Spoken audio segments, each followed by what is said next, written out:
My name is Emma, and I need to tell you about the woman who changed everything before I ever knew her name was Zoe. It started 3 months ago on a Tuesday night in October. I remember because I'd been working late on a project proposal, the kind that makes your eyes burn from staring at screens too long. When I finally collapsed into bed around midnight, exhaustion should have granted me dreamless sleep. Instead, I found myself standing in a library I'd never visited. The shelves stretched impossibly high, filled with books whose titles shifted when I tried to read them. Dust motes danced in shafts of golden afternoon light that streamed through tall windows. And there, between the stacks, stood a woman with dark hair pulled back in a messy bun, wearing a cream-colored sweater that looked soft enough to sink into. She turned toward me, and I saw her face for the first time. Angular cheekbones, full lips curved in the beginning of a smile, and eyes the color of storm clouds. When our gazes met, something electric passed between us, a recognition that made no sense. I'd never seen this person before, yet every cell in my body insisted otherwise. She opened her mouth as if to speak, but I woke with a gasp, my apartment dark and silent around me. The dream clung to me like morning fog, refusing to dissipate even as I showered and dressed for work. All day, I caught myself thinking about those storm-gray eyes, wondering why a figment of my imagination felt more real than most people I actually knew. The second dream came 4 nights later. This time, we were walking along a beach at sunset, our bare feet leaving parallel tracks in wet sand. She wore a flowing sundress that caught the breeze, and when she laughed at something I couldn't remember saying, the sound was like music I'd been waiting my whole life to hear. In this dream, I was brave enough to reach for her hand. Her fingers interlaced with mine as naturally as breathing, warm and slightly calloused in a way that suggested she worked with her hands. We walked in comfortable silence, watching waves roll endlessly toward shore, and I felt more at peace than I had in years. Again, I woke before anything significant happened, but the feeling of her hand in mine lingered for hours. I found myself flexing my fingers throughout the day, trying to recapture that phantom touch. By the 3rd week, the dreams were coming every few nights. Each one more vivid than the last, more emotionally intense. We met in different places each time. A bookstore where she recommended novels I'd never heard of but somehow knew I'd love, a park where we fed ducks while discussing philosophy and art, a kitchen where she taught me to make bread from scratch while flour dusted her cheeks. The strangest part wasn't the dreams themselves, but how real they felt. Most dreams fade quickly upon waking, becoming fragmented memories that slip away like water through cupped hands. These remained crystal clear, playing in my mind with perfect clarity days later. I could still taste the bread we'd baked together, still feel the warmth of her laugh against my ear when she whispered jokes during our imagined conversations. I started keeping a dream journal, something I'd never done before. Every morning, I'd write down every detail I could remember, what she wore, how she moved, the way her nose crinkled when she found something amusing. The journal filled quickly with pages of careful observations about this mysterious woman who was becoming more familiar to me than most of my actual friends. The dreams evolved, becoming longer and more intricate. We had entire conversations about books and music, shared stories about our childhoods, debated whether aliens existed while lying on our backs in imagined meadows. I learned she loved thunderstorms and old movies, that she bit her lower lip when concentrating, that she had a scar on her left palm from a childhood accident involving a neighbor's fence. None of it should have felt real. Dreams don't work that way. They're usually nonsensical jumbles of daily experiences and subconscious fears. But these felt like memories of events that had actually happened, relationships I'd actually lived. When I woke each morning, I experienced a profound sense of loss, as if I'd been torn away from someone important. The frequency increased. Every other night, then every night. I found myself looking forward to sleep with an anticipation I hadn't felt since childhood Christmas mornings. My waking hours became a countdown to when I could see her again, this phantom woman who was becoming the most significant relationship in my life, despite existing only in my unconscious mind. Friends started commenting on my distraction. Sarah mentioned I seemed different, more thoughtful maybe, but also somehow absent even when physically present. My sister called to check on me after I forgot our weekly phone date for the second time. I made excuses, claiming work stress or seasonal changes, but the truth was simpler and more impossible to explain. I was falling in love with someone who didn't exist. At least I thought she didn't exist. The most unsettling aspect was how familiar she felt. Not like someone I'd met briefly and forgotten, but like someone who'd been part of my life for years. In dreams, I knew her preferences, her mannerisms, her expressions. I could predict how she'd react to jokes or how she'd comfort me when imagined troubles arose. This deep knowledge felt impossible, yet it was undeniably there. I began researching dream psychology, reading about recurring dreams and their potential meanings. Most sources suggested they represented unresolved issues or desires, symbolic representations of things we needed to address in our waking lives. But none of the explanations felt adequate. This wasn't symbolic, it was specific, detailed, consistent in ways that defied typical dream logic. The woman had a name in my dreams, though I could never quite hear it clearly. It started with a Z sound, that much I was certain of. Sometimes she'd introduce herself to imagined strangers, or I'd call out to her across dream distances, but the name always seemed muffled, as if heard through water or from far away. 2 months in, the dreams began affecting my daily life in unexpected ways. I'd walk into bookstores and gravitate toward sections she'd shown me in sleep. I'd hear songs on the radio that reminded me of melodies she'd hummed while we cooked together in my subconscious kitchen.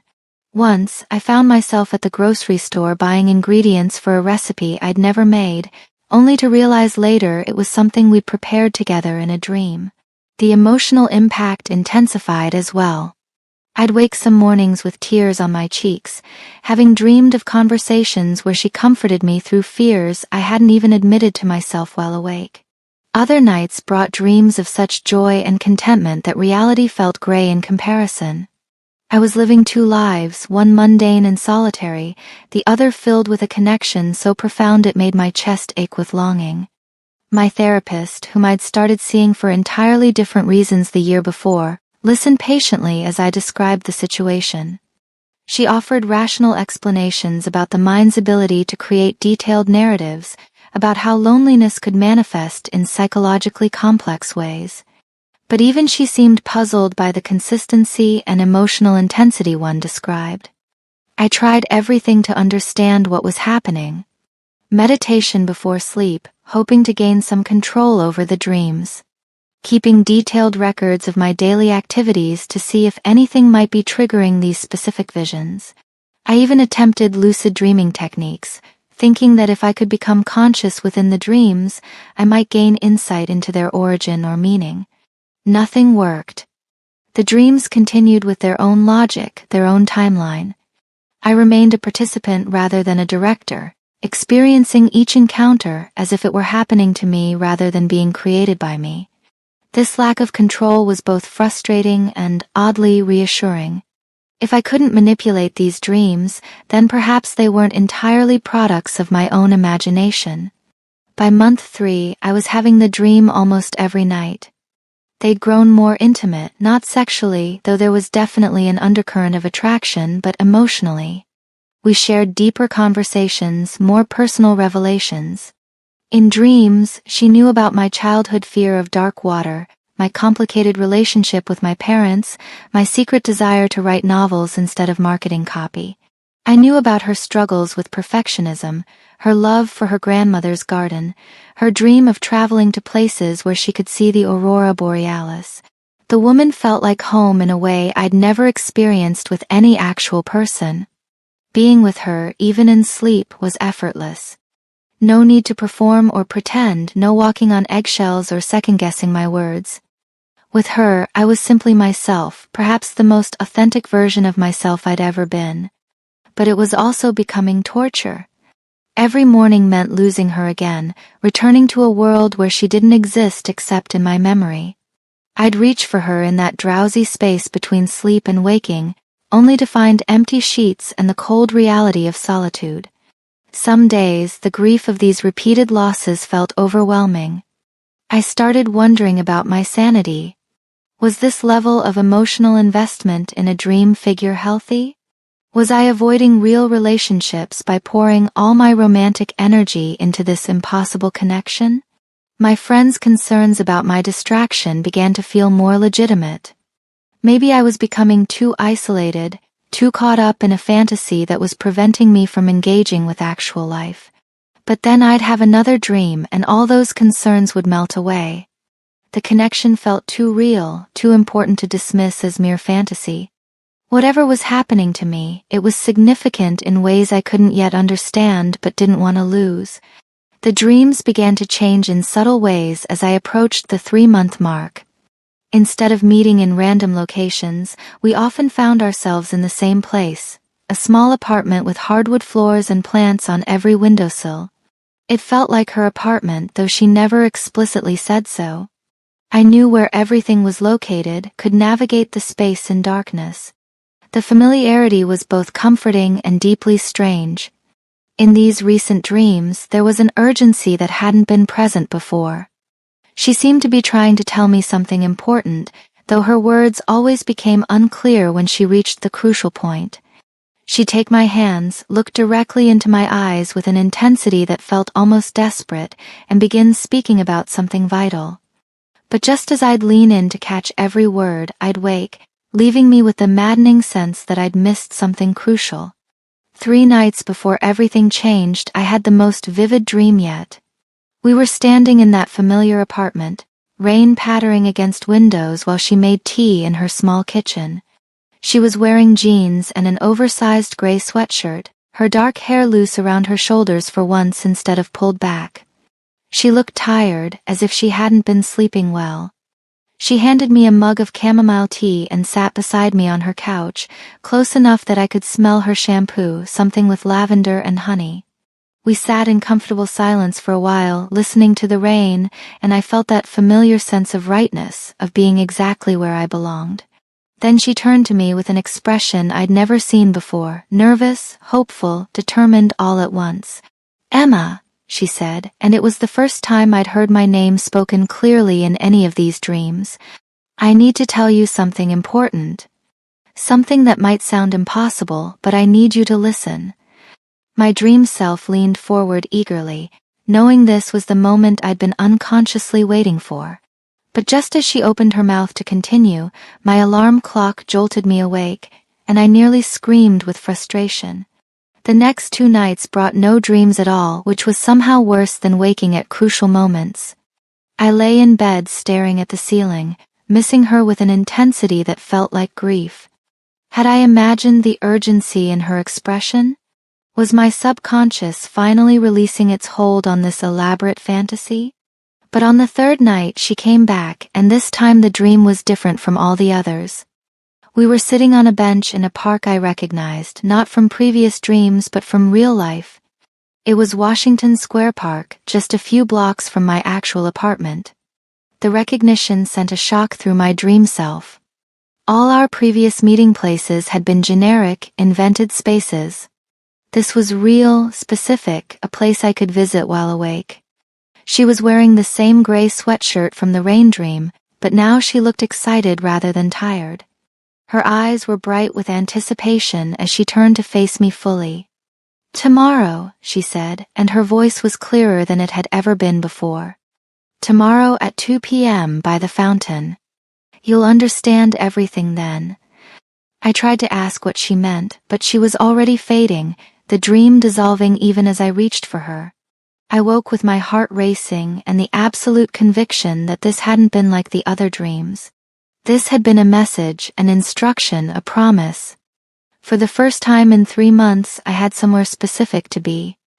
The day that would change everything started like any other, except for the electric anticipation that had been humming under my skin since the park dream. I'd barely slept after waking from that final vision, my mind spinning with possibilities and doubts in equal measure. Was I really considering going to Washington Square Park because a dream woman had told me to?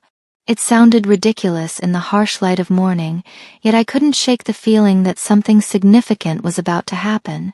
I went through my usual routine, shower, breakfast, checking emails, but everything felt surreal, as if I were performing normal actions while floating slightly outside my own body.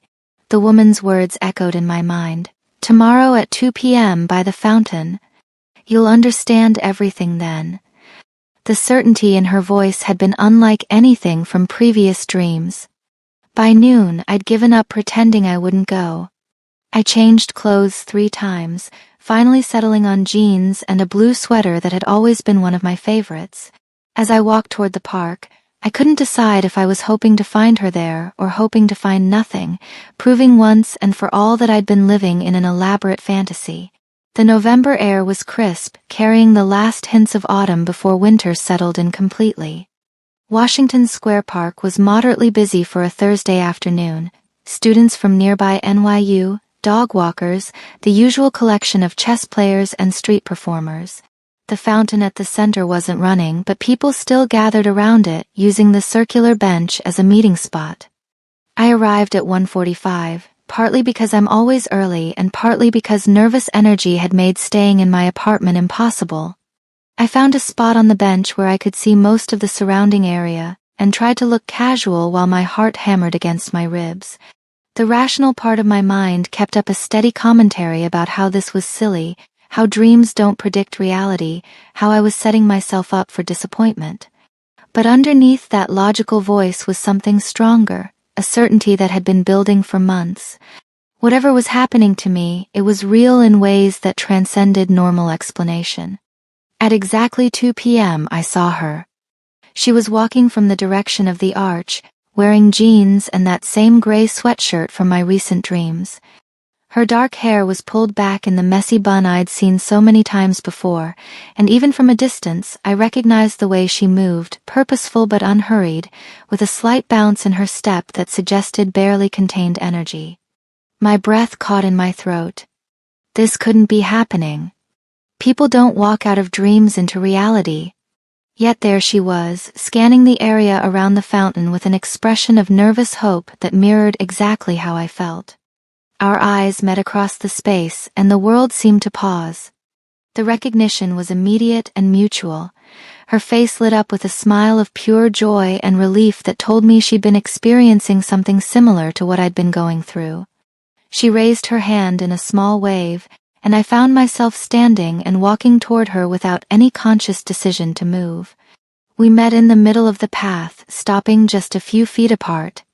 Up close, she was exactly as I'd dreamed her. The storm-gray eyes, the scar on her left palm that I somehow knew would be there, the way her nose crinkled slightly when she smiled. But she was also more real than any dream could capture. I could see the individual strands of hair that had escaped her bun, the small freckle near her left ear, the way her cheeks were flushed from the cold air.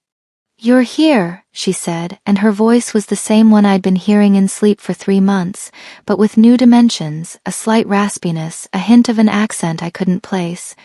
"You're real," I replied, which wasn't exactly what I'd meant to say but summed up my amazement perfectly. She laughed, and the sound was exactly right, exactly as I remembered it, but richer somehow. "I was starting to wonder if you were real. I'm Zoe, by the way. Though I think you already knew that." Zoe. The name I'd been trying to hear clearly for so long, and now it fit perfectly, like finding the last piece of a puzzle I'd been working on for months. "Emma," I said automatically, then felt foolish. "But you know that too, don't you?" Instead of answering directly, she tilted her head and studied my face with an intensity that should have been uncomfortable but wasn't. "This is going to sound completely insane, but I've been dreaming about you for months. Detailed, vivid dreams where we talked and spent time together. Dreams that felt more real than most of my waking life." The relief that flooded through me was so strong I almost laughed out loud. 3 months, I said. Every few nights at first, then almost every night. Dreams where we knew each other, where we were... I paused, not sure how to finish that sentence. "Close," she supplied. Where we were close in ways that made no sense because we'd never actually met. We stood there grinning at each other like idiots, both of us clearly thrilled to discover we weren't going crazy alone. Other park visitors flowed around us, but they might as well have been invisible. The only thing that mattered was this moment of mutual recognition, of shared impossible experience finally being validated. "This is completely bizarre," Zoe said, though she was still smiling. "I mean, what are the odds? How does something like this even happen?" "I have no idea," I admitted, "but I'm so glad it did." There was a pause where we both seemed to realize we were standing in the middle of a public park having a conversation that belonged in a science fiction novel. Zoe glanced around, then looked back at me with raised eyebrows. "Wanna go somewhere we can talk properly? I have about 1,000 questions, and I'm guessing you do too." I nodded eagerly. We ended up at a small restaurant a few blocks away, claiming a corner booth where we could speak without being overheard. As we walked there, I kept stealing glances at her, still hardly believing she was real and walking beside me. The dreams had prepared me for her appearance, but not for the way she moved through space, the way she paused to let a dog walker pass, the way she unconsciously tucked that escaped strand of hair behind her ear. Over the next 3 hours, we compared notes, and the similarities were both thrilling and unsettling. Our dreams had followed remarkably parallel tracks, the same increasing frequency, the same emotional intensity, the same sense of deep familiarity despite never having met. We'd dreamed of many of the same locations, though we'd experienced them from different perspectives. The apartment with hardwood floors and plants everywhere? That was Zoe's actual apartment, though she'd never shown me around it in the dreams. The bookstore where she'd recommended novels?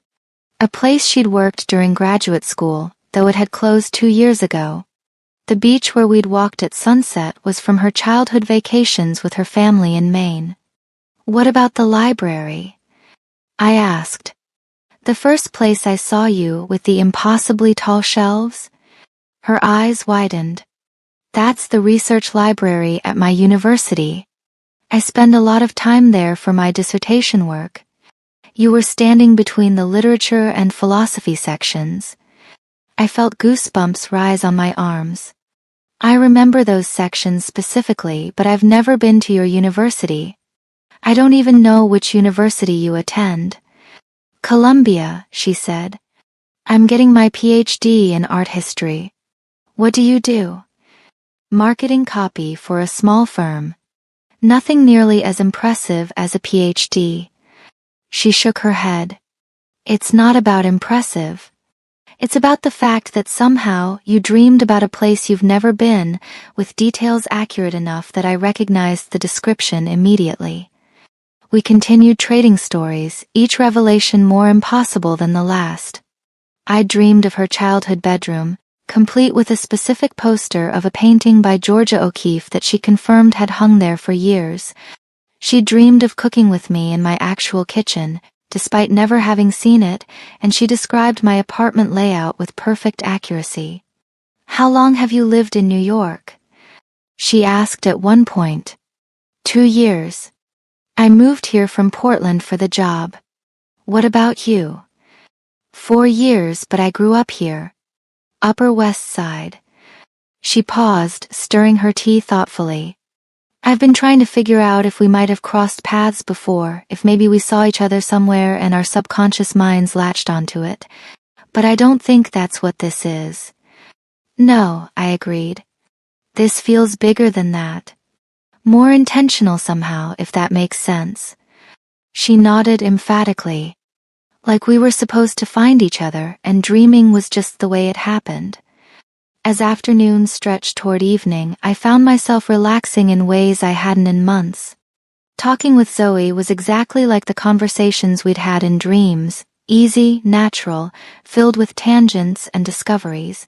But it was also better because it was real, because I could see the way her eyes lit up when she got excited about a topic, because I could hear the full richness of her laugh instead of just the dream version.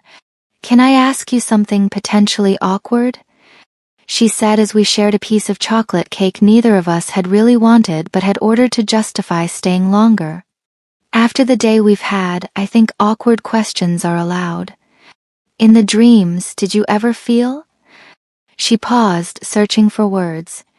I mean, there was definitely a connection between us that felt like more than friendship. I felt heat rise in my cheeks, but I met her eyes. Yes. Definitely yes. Not just attraction, though there was that too. Something deeper. Like we were meant to be together in some way. Relief flooded her expression.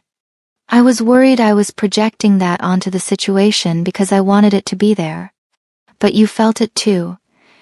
I fell in love with you before I knew you existed, I said, then immediately felt exposed for admitting something so intense. Sorry, that sounds perfect, she interrupted. It sounds perfect because I fell in love with you too. We sat with that admission for a moment, both of us probably marveling at how we'd gone from strangers to love confessions in the space of a few hours. But it didn't feel fast or crazy. It felt like acknowledging something that had been true for months. So where does this leave us? I asked eventually. I mean, we have this incredible connection, but it was built in dreams. What happens now that we're both awake? Zoe reached across the table and took my hand, and the touch was exactly as I remembered from sleep, warm, slightly calloused, perfect fit with my own fingers.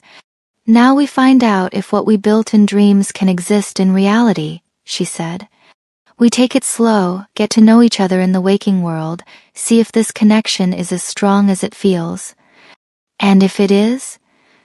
She squeezed my hand gently. Then we'll have the most unique origin story of any couple in history.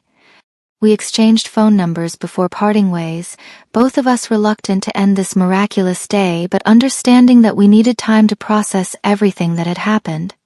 As I walked home, I felt lighter than I had in months. The woman from my dreams was real, she'd been experiencing the same impossible connection, and she was just as interested in exploring what this meant as I was. But the day had one more surprise waiting for me.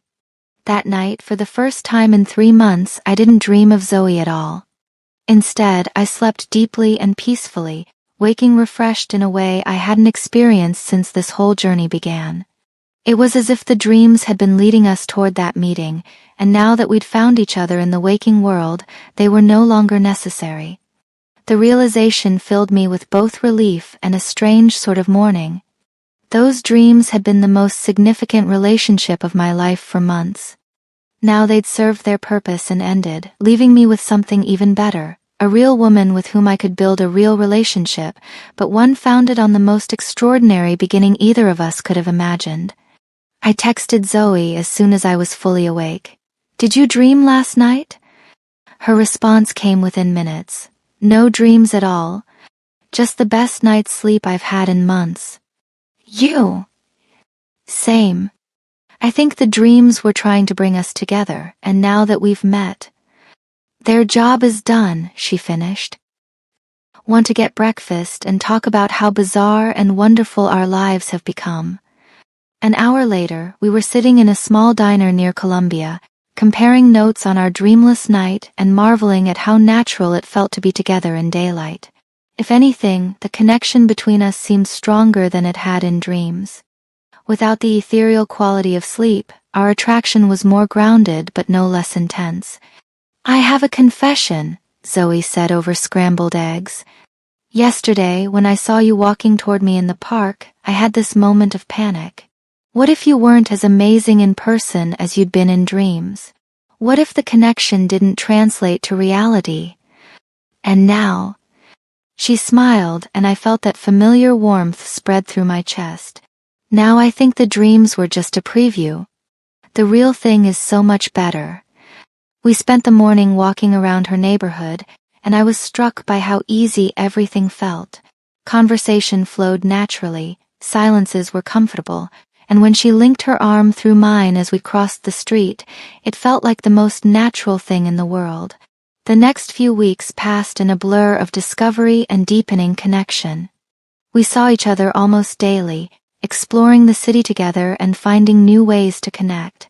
Every date revealed more layers to the person I'd fallen in love with in dreams, and each revelation only made me more certain that what we had was extraordinary. There were practical things to navigate, of course. Zoe was finishing her dissertation and had a demanding schedule. I was dealing with a major project at work that required long hours. But somehow we made it work, carving out time for each other that became the highlight of both our days. The physical attraction I'd felt in dreams translated perfectly to reality. Our first kiss, 2 weeks after meeting, was both familiar and entirely new. I'd kissed her countless times in sleep, but the reality was warmer, more complex, filled with small details dreams couldn't capture. The softness of her lips, the way she tasted faintly of the mint tea she'd been drinking, the small sound she made when I tangled my fingers in her hair. But perhaps the most remarkable thing was how the emotional intimacy we'd built in dreams became the foundation for something even deeper. We already knew each other's fears and dreams, had already shared our most important stories. This gave us a head start on the kind of vulnerability that usually takes months to develop in new relationships. Do you think other people would believe this story if we told them? Zoe asked one evening as we lay on her couch, her head on my shoulder while we watched rain streak her windows. Probably not, I said, running my fingers through her hair. It sounds impossible even to me, and I lived it. Are you okay with that? With having something this significant that we can't really share with anyone else? I considered the question seriously. The rational part of me had wondered the same thing. How do you explain to friends and family that you fell in love with someone before you met them? That your relationship was built on shared dreams that defied every law of logic and probability? But lying there with her warm weight against me, listening to her breathe, I realized it didn't matter what others thought. This was our story, our miracle. The fact that it sounded impossible to everyone else didn't make it less real. I'm okay with it, I said finally. Some things are too precious to need external validation. She tilted her head up to look at me. Even if people think we're moving too fast? We've only known each other a month, but we're already talking about moving in together. We've known each other for 4 months, I corrected gently. The dreams count. They were real experiences even if they happened in sleep. And besides, when you know, you know. Do you know? She asked quietly. I leaned down to kiss her forehead. I know I want to wake up next to you every morning for the rest of my life. I know I want to build something real and lasting with you. I know that what we have is once in a lifetime, and I'm not going to waste it worrying about what other people think about our timeline. Her smile was radiant. Good, because I feel exactly the same way. As winter settled over New York, our relationship deepened and solidified. We developed routines and inside jokes, learned each other's quirks and preferences. Zoe was messier than I'd expected, but also more thoughtful. She left art books scattered around her apartment but always remembered exactly how I liked my tea. She sang off-key in the shower but had an uncanny ability to sense when I was having a difficult day, even when I tried to hide it. I discovered that she was funnier than the dreams had captured, with a dry wit that caught me off guard and made me laugh until my sides ached. She was also more driven than I'd realized, passionate about her research in ways that were inspiring to watch. When she talked about art history, her whole face came alive and I could listen to her for hours. The dreams had shown me her kindness and intelligence, but they hadn't captured her ambition or her fierce loyalty to the people she cared about. They hadn't shown me how she looked in the early morning light streaming through her bedroom windows, or the face she made when she was concentrating on writing, or the way she danced around her kitchen while cooking dinner. Every day brought new discoveries, new reasons to fall deeper in love with the woman who had haunted my sleep for months. But perhaps the most wonderful thing was how naturally it all unfolded. Despite the supernatural beginning to our relationship, everything that followed felt organic and right. By spring, we were living together in a new apartment that was ours rather than hers or mine. By summer, we were talking about marriage with the same certainty we'd felt about everything else in our relationship. When you've been brought together by shared dreams and impossible synchronicities, traditional timelines seem less important than following your heart. Do you ever miss them? Zoe asked one night as we sat on our fire escape, watching the city sparkle below us. The dreams, I mean. I thought about it seriously before answering. Sometimes. They were beautiful and they brought us together. But I don't miss them the way I thought I might. Because this is better? Because this is real, I said, taking her hand. The dreams were perfect, but they were also limited.